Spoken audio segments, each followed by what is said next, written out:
빌립보서 2장입니다. 빌립보서 2장 1절로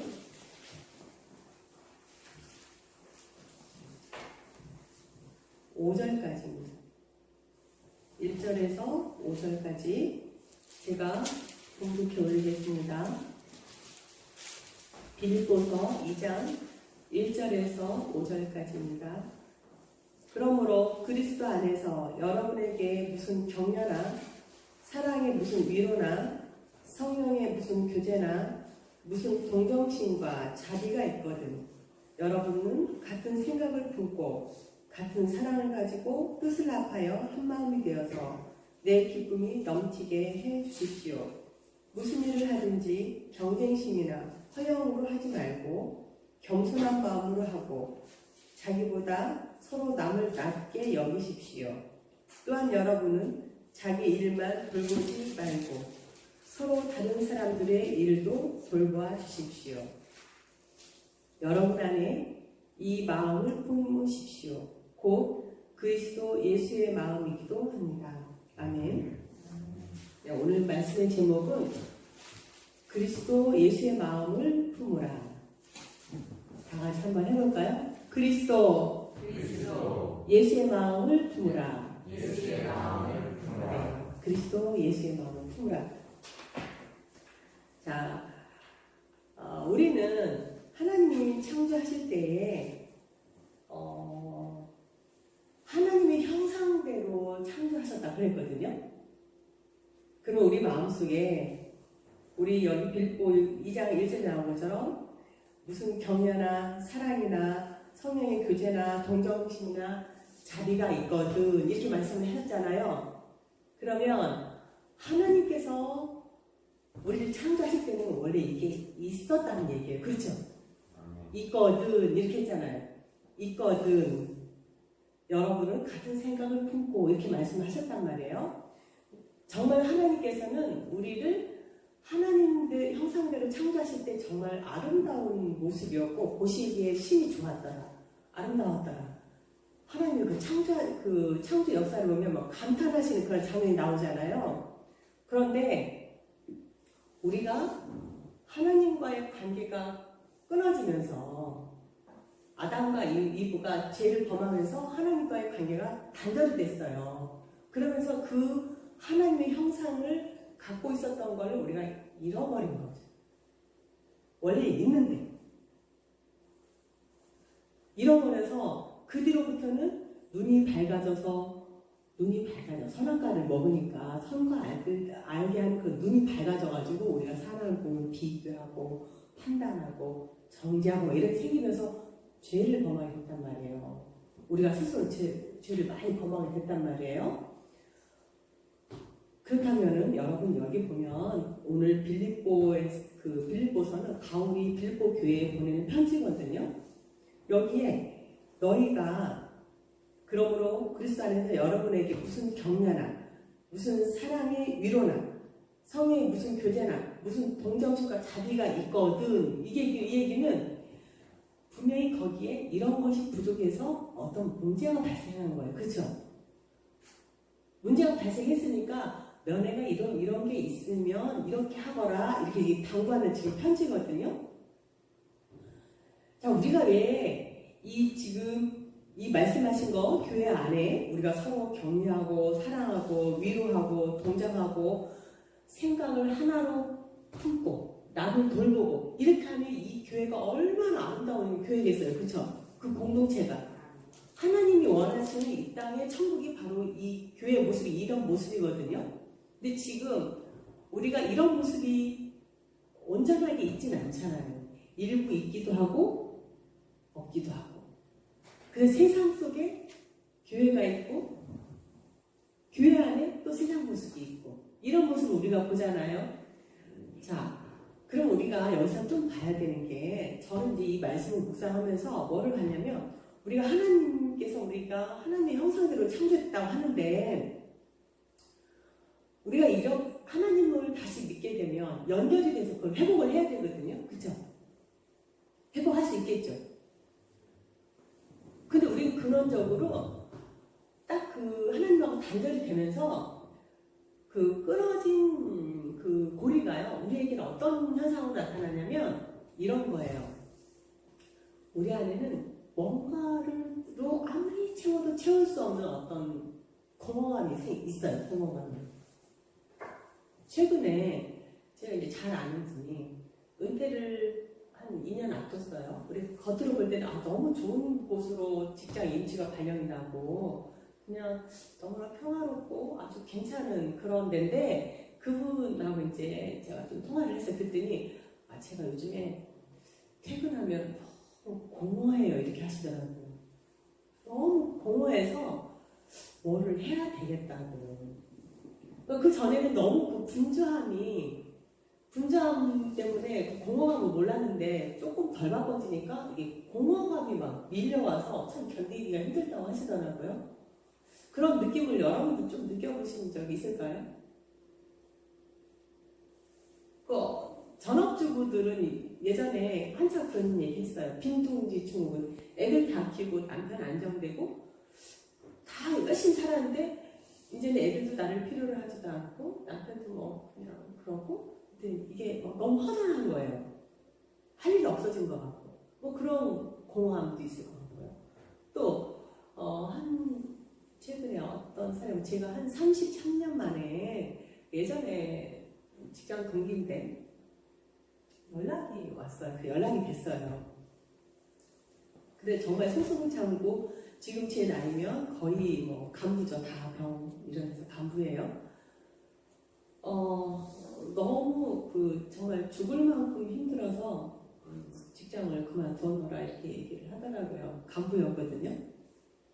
근데 얘기를 들어보니까 얼마나 상처가 많은지 거기까지 승진해서 올라가기까지 그 안에 얼마나 여러 가지 그 경쟁 체제가 심하겠어요. 그죠? 그리고 그 안에 시기 다툼도 많이 있겠죠? 누군가 떨어지고 누군가는 승진하고 이런 과정을 계속 반복을 하니까 그 안에서 이루어지는 여러 가지 인간관계에 여러 가지 힘든 면이 있었겠죠.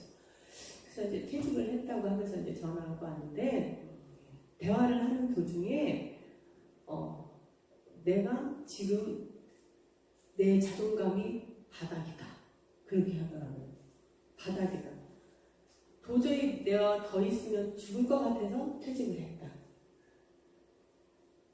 그래서 이제 이렇게 제가 주변에 여러 사례들을 볼 때, 이게, 우리의 육신의 필요가 다 채워져도 채울 수 없는 것들이 있는 거예요. 겉으로는 다들 번듯한데, 속으로 들어가 보면 병들어 있고, 아프고, 뭐 우울증에 시달리고 있고, 허무함에 있고, 그래서 그걸 보고 너무나 안타까웠는데, 혹시 여러분들도 그런 걸 느끼신 적이 있으셨겠죠? 오랜 세월을 살다 보면 그런 적이 왜 없겠어요? 있겠죠. 그걸 보면서 참 안타까웠는데요. 거기 그 친구가 방문을 했어요. 방문을 했는데 저를 이제 보더니 이제 와서 이제 교회 와서 잠깐 기도하고 이제 차 한잔 하고 갔는데 저한테 그러는 거예요. 야, 너는 성공했다. 그렇게 얘기를 하더라고요. 너 사는 거 보니까 성공했다. 그래서 제가 뭐라고 그랬게요? 제가 한번 여쭤볼게요. 나 성공했다 하고 생각하시는 분. 나 성공했어. 사모님은? 아니, 본인 스스로 나 성공했어 하시는 분. 나 이만큼 살았으면 성공한 삶이야. 그렇게 생각하지 않으세요? 그 친구가 저한테 그러는 거예요.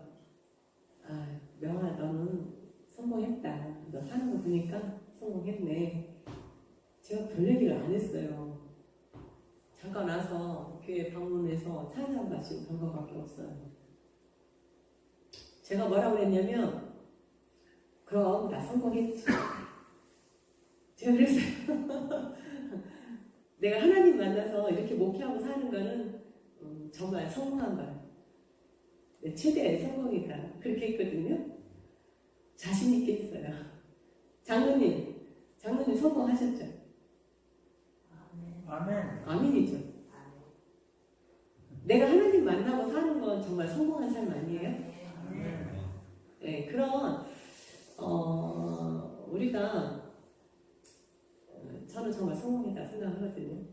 하나님 제대로 만나서 이렇게 목표하는 건 정말 성공했다. 저는 어디 가도 저 성공했다고 얘기해요. 우리가 하나님하고 단절이 되면 그 공허감이 뭐냐면요. 우리 옛날에 엿장수들이 파는 엿 있잖아요. 엿. 그거를 엿을 이렇게 딱 부러뜨리면 속에 그 구멍이 있죠. 구멍이 숭숭 나 있잖아요. 우리의 영혼 속에 어떤 그런 빈 구멍들이 있어요. 하나님하고 떨어지면서 생긴 그런 빈 구멍들이 있는 거예요. 그런데 그것이 우리가 살아가면서 뭘로 채워도 그게 안 채워지는 공허감이에요. 뭐를 채워도 안 되는 거예요. 내가 세상에 출세를 했어. 그런데 딱 잘 나오면 뭔가 공허해. 또 딴 거를 뭘 해서 채우려고 하면 그때는 너무 재밌어. 근데 또 잠자리 이렇게 하려면 뭔가 허무해. 너무 재밌게 놀았는데 공허한 적 있지 않으세요? 신나게 놀고 왔는데 왠지 뭔가 공허해. 이런 느낌들이 바로 우리가 하나님과의 단절된 것 때문에 하나님과 연결이 돼서 내가 영적으로 충만하면 그게 채워집니다. 그래서 여기 보면은 보실래요? 여러분은 같은 생각을 품고 같은 사랑을 가지고 뜻을 합하여 한 마음이 되어서 내 기쁨이 넘치게 해주십시오. 이렇게 했거든요. 그러니까 우리가 하나님의 형상대로 만들어졌을 때 사랑도 있고 성령의 교제도 있고 동정심이 있고 자비심이 있어서 그걸 가지고 우리가 같이 한 마음 여럿이 공동체를 해서 이거를 가지고 일을 하면 그 기쁨이 생긴다는 얘기예요. 그래서 우리는 물질도 나눠야 되고요. 시간도 나눠야 되고요. 마음도 나눠야 돼요. 정말 그게 나누면은 기쁨이 옵니다. 그러면서 무슨 일을 하든지 경쟁심이나 허영을 하지 말고 겸손한 마음으로 자기보다 서로 남을 낮게 여기십시오. 이렇게 하거든요. 여러분 사람들에 대해서 저는 목회하면서 가장 많이 생각하는 게 사람의 마음을 가장 많이 생각을 해요. 마음을 정말 많이 생각을 하거든요. 무슨 선물을 할 때도 정말 마음을 생각을 하고 제가 가정을 방문을 할 때도 그 마음을 생각을 합니다. 그래서 정말 내가 이걸 하면 상대방은 어떤 마음입니까? 내가 어떻게 해야 상대방이 가장 위로를 받을까? 내가 어떻게 해야 상대방이 정말 기뻐할까? 이런 고민을 많이 해요. 그게 어떻게 나올까? 그런 게 어떻게 나올까? 제가 이제 오늘 본문이 예수님의 마음을 품으란데요. 그럼 예수님은 어떤 마음일까? 예수님은 어떤 마음을 가졌을까? 제가 묵상을 했더니 예수님이 가지신 마음은 사랑이잖아요. 성경에서는 불쌍히 여기사라는 표현이 굉장히 많이 있어요. 예수님께서 불쌍히 여기사. 그 불쌍히 여기사라는 말은 다르게 표현하면 긍휼함이에요. 긍휼함. 불쌍히 여기사. 제가 아까 몇 분의 이제 이야기를 들려드렸는데 그 긍휼함이라고 하는 거는 우리가 눈에 보이는 게 그 사람이 없어서 긍휼함이 아니에요. 그건 불쌍함이라고 표현을 하지만 우리가 생각하는 그런 세상적인 불쌍함이 아니거든요.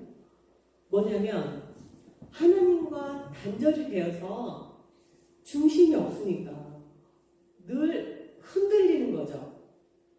흔들흔들 하는 거예요. 그 삶이 중심이 없으면 우리가 차를 탔을 때 중심이 없으니까 굉장히 이게 멀미를 하잖아요.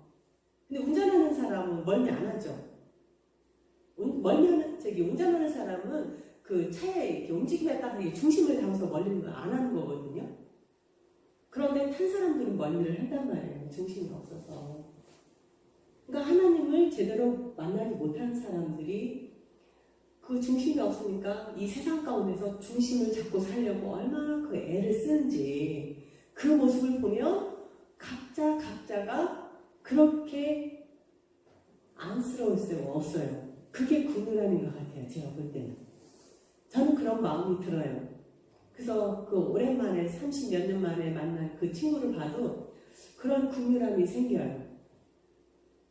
그리고 임지를 잘 갔는데 공허감이 있다는 그분 이야기를 듣고도 아유 저분이 하나님을 만나면 저런 공허감이 없을 텐데 그런 안타까움이 생기고 그 친구도 아유 하나님을 좀 믿으면 잘 제대로 믿으면 저렇게 자존감이 바닥이고 상처가 많을수록 상처가 그리 많지 않을 텐데 너무 안타까운 거예요. 진짜 제가 봐도 그냥 상처투성이에요.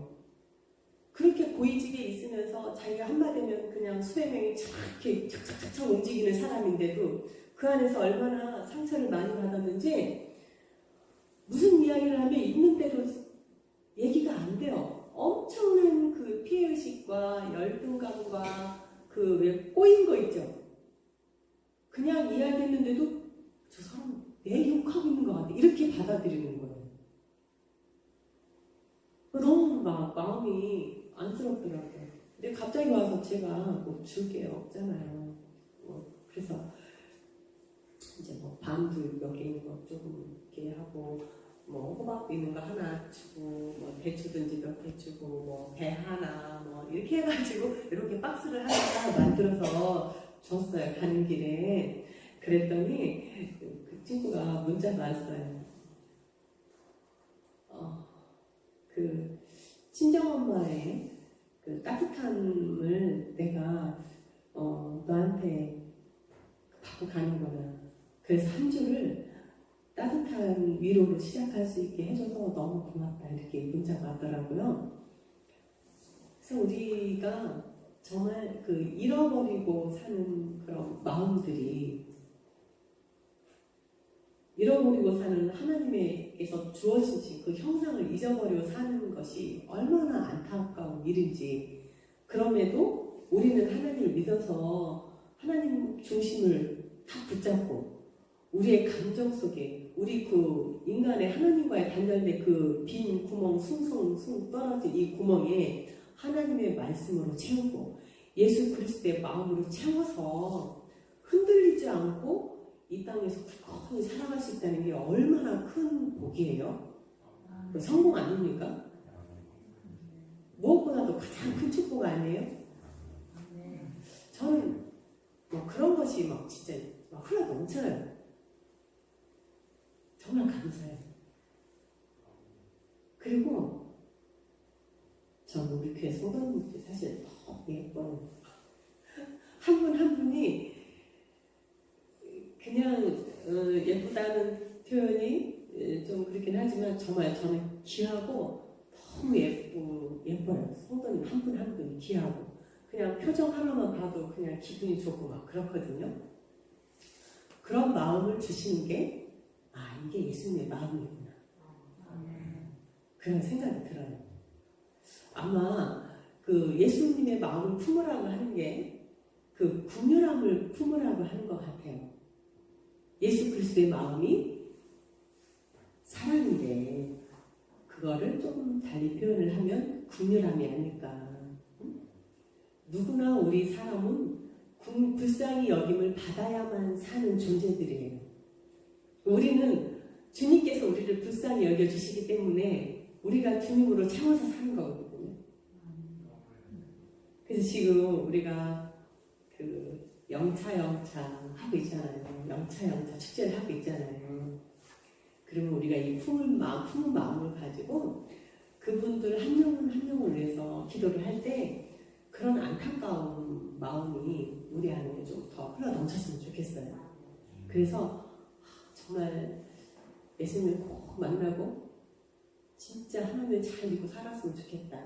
그럼 정말 복된 인생을 살 텐데 천국을 우리가 죽어서 가지 않더라도 미리 땡겨서 이 땅에서 처음처럼 살 텐데 이런 생각이 들어요. 그리고 세상에서 주지 못하는 그런 기쁨을 우리가 충만하게 누릴 수가 있어요. 이제 그 이용준 권사님 어머니 돌아가셨다는데 94세시래요. 돌아가시면서 교회장으로 꼭 해달라고 또 유언을 하고 돌아가셨다고 하더라고요. 감사하게 많이 앓지도 않으시고 또 의식도 또렷하시고 참 복되게 가셨다 이런 생각이 들었어요. 늘 장례식장 가면 이제 느끼는 것들인데 진짜 예수님 잘 믿어야 되겠다 이런 생각이 들어요. 이 땅에서 사는 것이 정말 하나님의 은혜고 축복이고 그렇게 하지만 우리가 한 생을 마감하면서 정말 내가 예수 믿기를 너무 잘했어. 나 죽으면 예수님이 나 영접해 주실 거야. 이렇게 편안하게 가는 복이 이게 어디예요? 그쵸? 그런 고백이 우리에게 늘 있었으면 좋겠어요. 이게 부활신앙이에요. 부활신 내가 죽고 다시 사는 거. 그래서 오늘 말씀에 보면 무슨 일을 하든지 경쟁심이나 허영심으로 하지 말고 겸손한 마음으로 하라고 했거든요. 뒤에 예수 그리스도의 마음을 품으라. 여기 뒤에 보면 이게 6절부터는 그는 하면서 나오는 그는 그 다음부터는 우리가 늘 많이 듣던 말씀인데 예수님이 죽기까지 복종하셔서 우리를 구원하셨다는 그런 말씀이에요. 자, 우리가 이런 주님의 마음으로 뭔가를 했을 때 어떤 느낌이 오냐면 그 하나 말씀드릴게요. 우리 교회 속장님 중에 한 분이 그런 말씀을 하셨어요. 정말 시골은 혼자 사시는 분들이 너무 많잖아요. 이제는 앞으로 더 할 거예요. 그죠? 이제 방문해서 속회를 드리고 나오는데 막 이 가슴이 막 여가 쿵쾅쿵쾅 막 이렇게 막 뛰고 난리 떠내는 거예요. 그래서 아니 왜 이거 어쩔 수 없는 막 이 복받침 팍 올라오더라는 거예요. 그분을 방문하고 속회를 드리고 나왔는데 그래서 그 권사님 하시는 말씀이 이랬대요. 주님, 그렇게 좋으세요? 주님이 너무 기뻐하시는 거예요. 주님 그렇게 좋으세요? 자기가 그런 경험이 처음이라고.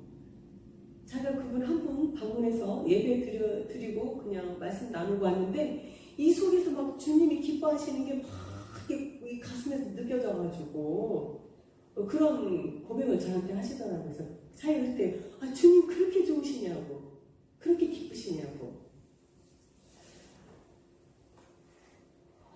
정말 그 말씀을 듣고 야 진짜 예수님이 이렇게 좋아하시는구나. 우리가 예수님의 마음을 품고 정말 낮고 천하고 연약한 자를 섬길 때 겸손함으로 섬길 때 주님께서 이렇게 기뻐하시는구나. 그런 것들을 우리가 삶 가운데 사실은 자주 많이 느껴야 됩니다. 그래서 그게 차곡차곡 이렇게 쌓이게 되면 어느새 내가 처음에는 의지적으로 해야 돼요. 의지적으로 내가 결단하고 결심하고 가야 되고 귀찮아도 가야 되고 이렇게 하는데 그런 기쁨이 자꾸 생기면은요 하고 싶어져요. 하고 싶어져요. 제가 그냥 말씀을 드리면 어제도 이영준 권사님 그 얘기를 듣고 한참을 생각을 했어요. 목사님 안 계시니까 가야 되겠다. 결단하고 바로 간 거예요. 밤에 갔다 왔어요. 갔다 오니까 너무 좋은 거예요. 가길 너무 잘했다. 가니까 두 분만 계시더라고요. 여러분들 상 당해보시면 갑자기 가족들이 멀리서 오기 어렵잖아요. 그죠? 연락해서 오는 시간들이 있으니까 두 분이 그냥 어쩔 줄 모르고 그냥 쓸쓸하게 계시는데 가니까 얼마나 좋아하시는지 가기 너무 잘했구나. 막 그럴 때 이제 막 이런 기쁨이 생겨요. 저번에도 어떤 목사님, 아버님 돌아가셨다 그러길래 제가 저희 목사님께 한번 다녀오셨는데 또 안 가요? 그랬더니 가까운데 뭐 우리 일반적으로 장례식장에 한 번 가면 되죠. 한 번 가서 뭐 인사하고 이렇게 하잖아요. 제가 계속 가잖아요. 계속 날마다 가까우니까 머리는 못 가지만 그 가까이 지내는 목사님이니까 그냥 끝까지 옆에서 동행을 해줘라. 그 욥의 세 친구가 욥이 그렇게 고통을 당할 때 일주일을 같이 있어줬다 그러잖아요. 저희 목사님이 제가 무슨 이야기를 하면 다른 거는 잘 안 들어도요, 이런 이야기는 너무 순종을 잘해요. 이런 이야기는 진짜 하나님 음성으로 듣고 막 하는 거예요. 그렇게 정말 끝까지 그 하관하는 데까지 성묘 예배까지 다 드려주고 왔어요. 너무너무 추울 때. 진예나도 아니에요. 그냥 옆에 있어주는 거예요. 진예는 다른 분이 하셨죠. 그분하고 이제 절친이 됐어요. 뭐 그런 일이 있었고. 어떤 목사님 이런 얘기를 하더라고요.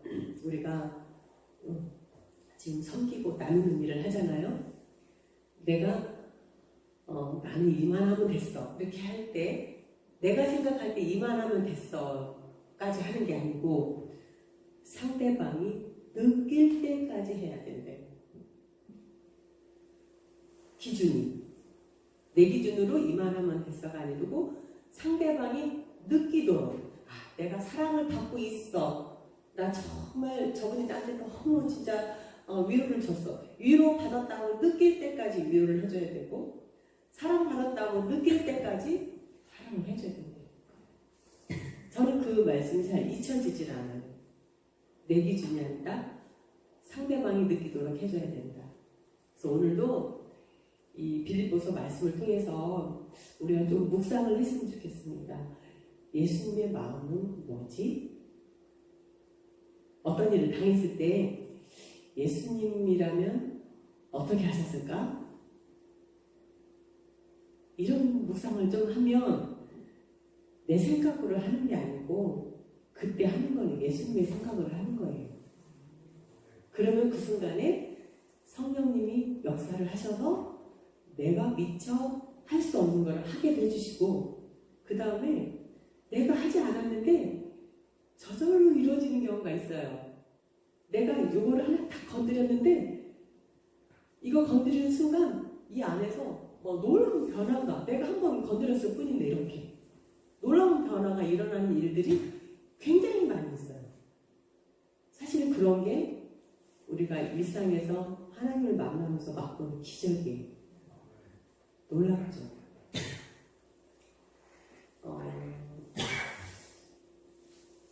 예수님은 재미가 그런 데 있는 것 같아요. 제가 오늘도 학교에서 조퇴를 하고 왔어요. 근데 오늘 좀 학생들이 시험이고 이럴 때는 좀 선생님들이 좀 여유로워요. 시험 볼 때. 시험 끝나고 이렇게 감독하고 이렇게 하니까. 근데 한 분이 저한테 뭐라 그러냐면 저기 나가도 표도 안 나오고 그러니까 자기가 다 커버를 해줄 테니까 가래요. 그냥. 네, 그러면 돼요? 안 되죠. 제가 그때 이제 입장을 바꿔서 생각해보는 거예요. 상사라면 어떻게 부하직원 얘기하는 게 좋을까? 그래서 제가 그냥 솔직하게 이야기를 했어요. 제 이만저만 해서 제가 좀 가봐야 될 것 같다. 그렇게 했더니 너무나 흔쾌히 조퇴를 허락을 하셔서 제가 이제 장례식장 갔다 왔는데 우리 인간적으로는요 편한 게 좋고 아쉬운 소리는 안 하고 싶은 게 우리 마음이잖아요. 근데 그럴 때 잠시 멈추고 예수님이라면 어떻게 하셨을까? 예수님이라면 내가 어떻게 하는 걸 더 좋아하실까? 어떻게 하면 기독교인으로서 세상 사람하고 조금 다르게 살 수 있을까? 이런 고민을 순간순간 하셔야 됩니다. 하시면 굉장히 내 안에 파워가 생겨요. 훨씬 힘이 놀라워요. 우리가 직장에서 살살 요령 피고 도망다니고 그런 거 다 모르겠어요? 그거 다 보이죠? 다 보이잖아요. 우리 사람 몇 번만 겪어보면 다 알잖아요. 그런데 정말 예수 그리스도의 마음을 품고 내가 정직하고 성실하고 그 다음에 인내하고 그런 거 필요하죠. 배려하고 그리고 무엇보다도 그리스도인은 이렇게 관용해요. 받아주는 거죠. 자꾸 판단하고 비교하고 가리키고 지적지고 이런 거 아니고 받아주는 이 관용의 이 마음이 넓어질수록 품이 넓어질수록 어떤 그리스도의 형상, 예수님의 마음을 좀 더 많이 표현할 수 있는 것 같아요. 그거 안 하려고 애쓰는 것이 예수님 닮아가는 삶이 아닐까 이런 생각을 해보거든요. 그래서 여러분들이 오늘 말씀을 통해서 예수님의 마음은 뭘까? 예수님이라면 어떻게 하실까? 이런 것들을 생활 속에서 한 번씩 좀 하시기 바랍니다. 그리고 영차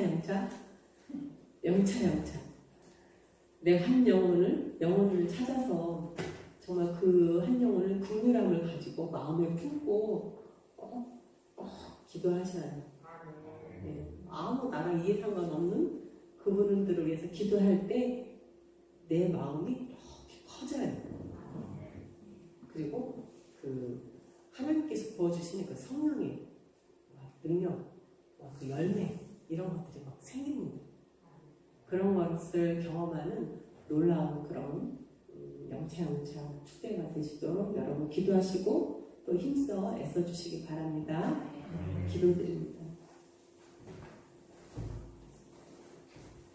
참 좋으신 하나님, 우리는 하나님과 멀어져 정말 불쌍함을 잊지 않으면 살 수 없는 영혼들입니다. 저희들을 불쌍히 여기셔서 오늘도 주님께서 귀한 말씀을 주시고 주님 말씀 붙잡고 살아가시도록 인도하심을 감사드립니다. 주님 특별히 유영준, 윤재수 권사님 그들을 위로하여 주시옵시고 모든 장례의 절차가 하나님의 은혜 가운데 잘 맞춰지게 하시며 이 장례를 통하여서 그 가정이 그 유족들이 다시금 주님 앞에 바로 설 수 있는 귀한 계기가 될 수 있도록 주님 도우시옵소서. 영차 축제를 위해서 기도합니다. 정감례, 이현순, 박정순, 이춘희, 이기복, 이병우, 홍순길, 이춘희, 맹정술, 내은혜, 나노엄마, 열진엄마, 강명규, 강지선, 안지선, 김기원, 부수복. 주님, 이 이름들을 기억하시고 저희들이 날마다 부르짖어 기도할 때 저들의 마음이 열리게 하시며 주님 먼저 찾아가 주셔서 저들 마음 가운데 주님을 그리워하며 사모하는 마음을 불어넣어 주시옵소서. 특별히 이 시간에 우리 찬양, 우리 귀한 성도들 주님 기억하셔서 저들이 주님 앞에 엎드려 기도하는 모든 기도 제목들 주님 아시오니 주여 기도하고 구하지 않은 것까지 주님 풍족히 넘치고도 남게 이루어 주시옵소서. 돌아가는 발걸음에 주님께서 보호하시고 인도하실 줄 믿사오며 예수님의 이름으로 기도드립니다. 아멘. 하늘에 계신 우리 아버지의 이름을 거룩하게 하시며 나라의 이름을 아버지의 뜻이 오늘 우리에게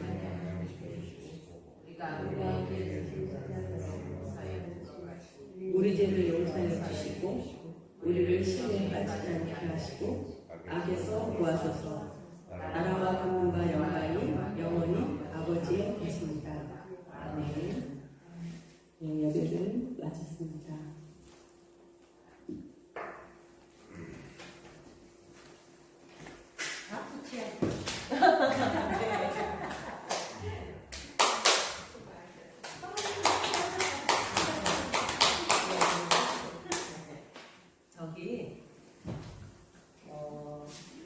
장례식장에 지금 가실 거예요? 네. 끈 거지? 아니 안 껐어요.